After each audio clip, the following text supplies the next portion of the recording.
Actually, I don't know if that's true. Cut that.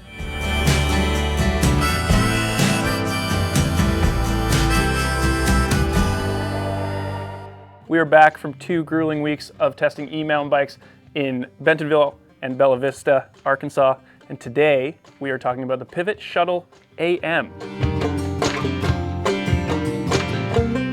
Dario, do you want to run us through some of the specs on that bad boy? The Shuttle AM is Pivot's kind of mid-travel in their lineup. It's got 150 mil rear wheel travel with a 160 fork. It can be a full 29 or a mixed wheel bike thanks to a little flip chip in the suspension layout.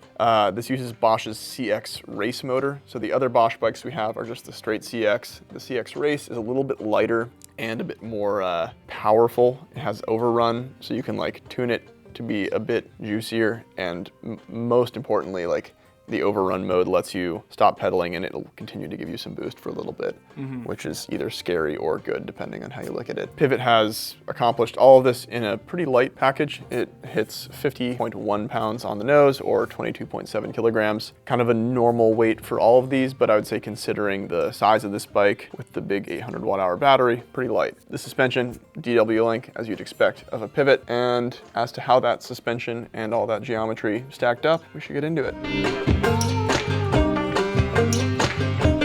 The climbing characteristic was pretty good on this bike. If you're someone who's fixated on like getting a lot out of an e-bike on tech climbs, I think this has something going for it. You know, the slacker seat tube angle wasn't my favorite feeling, but like with the saddle slammed forward, or if you're out of the saddle, just like sprinting up, you know, rougher stuff, it does a good job. Like the choppiness of the back end helps with traction and stuff like that. It's like a very comfortable bike for you know, just going out for a ride. Like it's plush and very dynamic, and yeah, like you said, it's comfortable climbing. But I think where it starts to fall flat is when you're really pushing hard. It starts to like feel less confident. But yeah, it is very comfortable. Like for a big ride, if you're not pushing anything too hard, it's a great option.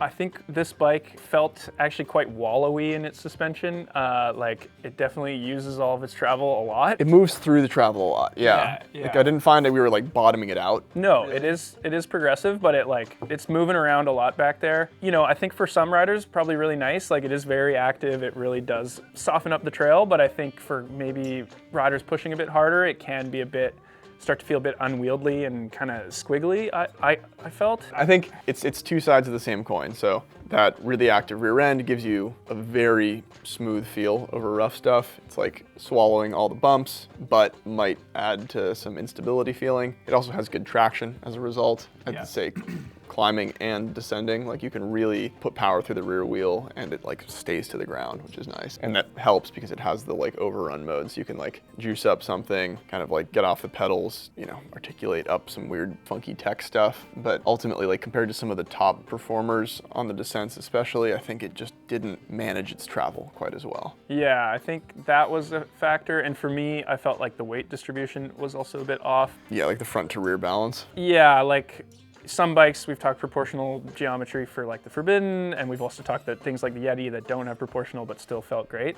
On this one, it did feel like a bit of, you know, it went the other way, where the rear end felt really, really short and the front of the bike was quite long, which just sort of made it feel tippy and not that confident in certain spots. So the weight distribution for my particular style of riding, I didn't love as much as some of the other bikes on test. Yeah, and in the times that we both spent on the bike, we would be a little unsettled for the first couple laps, and then you'd start to get used to it, and then you were in a happy spot. And I think like adjustment period allows for that, but ultimately like there's a quality to it that is more on the like forgiving but not giving you a lot end of the spectrum. You know, part of that balance feel is just how light the shock feels. Yeah. It's just moving through a lot, and even with the compression closed, it's moving through travel pretty quickly. So it's not just a geometry issue, it's a bit of like how the suspension feel balances out front to rear. This is a Pivot. They are pretty well known for high-end frames, and I'd say that holds true here. The flip chip is really easy to do despite being like built into the suspension. It's not something you wouldn't do trail side. Like that said, it's a wheel size flip chip, so it's like you're not swapping wheels side of the trail, but like it's nicely integrated. It works well. The frame stayed in one piece. We never had anything come loose, which, you know, on plenty of bikes, you're like tightening things up, especially as they settle in, but this was really easy on that front. There really aren't any other adjustments to speak of. Pretty solid, yeah. I mean, yeah, pretty simple. It was stress-free during our testing. Yeah, quiet too. You know, it has the RockShox suspension package, which like makes no damper noise, and then I'd say that allows you to hear any funky things happening in the frame, and on this front it was silent. So kudos to them on that front. Race motor, I would say not a very noticeable difference to the regular CX. Like it's definitely got more overrun. Was the overrun something that you felt you needed? I don't mind it. Like I think I like overrun, especially if you're kind of doing some tech climbs, and once you're used to how it will kind of kick in, it's pretty useful. Yeah, to me it's not like a huge thing. And like Pivot has built to this bike with the race motor and without, so you can choose, you know, whichever suits you best. For me, I don't think I would opt for the race motor.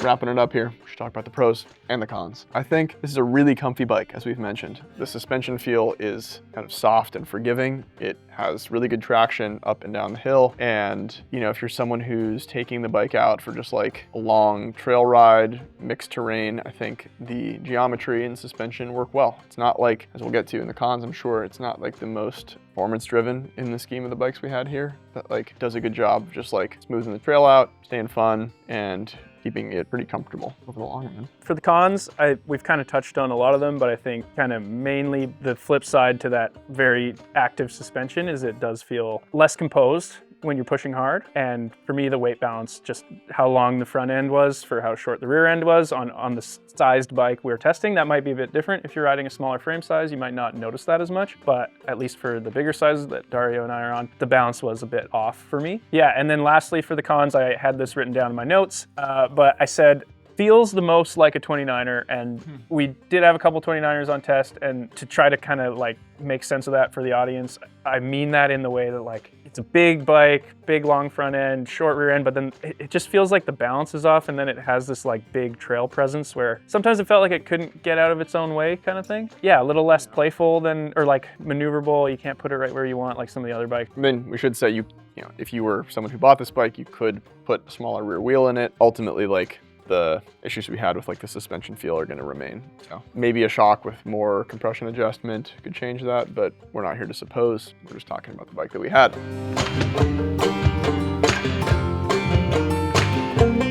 It kind of ended mid-pack in a lot of our tests, and that doesn't necessarily mean it's a bad thing. Like all of these bikes were quite good. I would call this a very good trail bike. It's like comfy is like again and again the thing that we keep going back to. But like if you're just like riding a variety of terrain and you want something that feels like it's erasing bumps, this does a very good job of that. If you lived somewhere that would benefit the Pivot, where would that be? And the answer is where they're based is Arizona. Like their bikes are well built for the type of riding they have around them. And I think that holds true with geometry and with suspension feel. It's like ledgy, it can be quite loose. I think it's characterized by like technical climbs and technical descents that are generally lower speed. And I think the geo and the suspension feel do work well for that kind of riding. That said, like we had stuff like that in Arkansas. Like it's not vastly different. Like there's limestone ledges and like funky tech climbing and all sorts of stuff. Yeah. And I do think like the suspension feel works for some of that, but like then when we could really open it up and hit like big compressions and stuff like that, it was not as impressive as some of the others. It's like a bit of a more beginner intermediate like feeling bike to ride. Like if you're in that skill set, it'll be really comfortable and intuitive. As soon as you start to push, I think it gets kind of like out of its wits pretty quickly.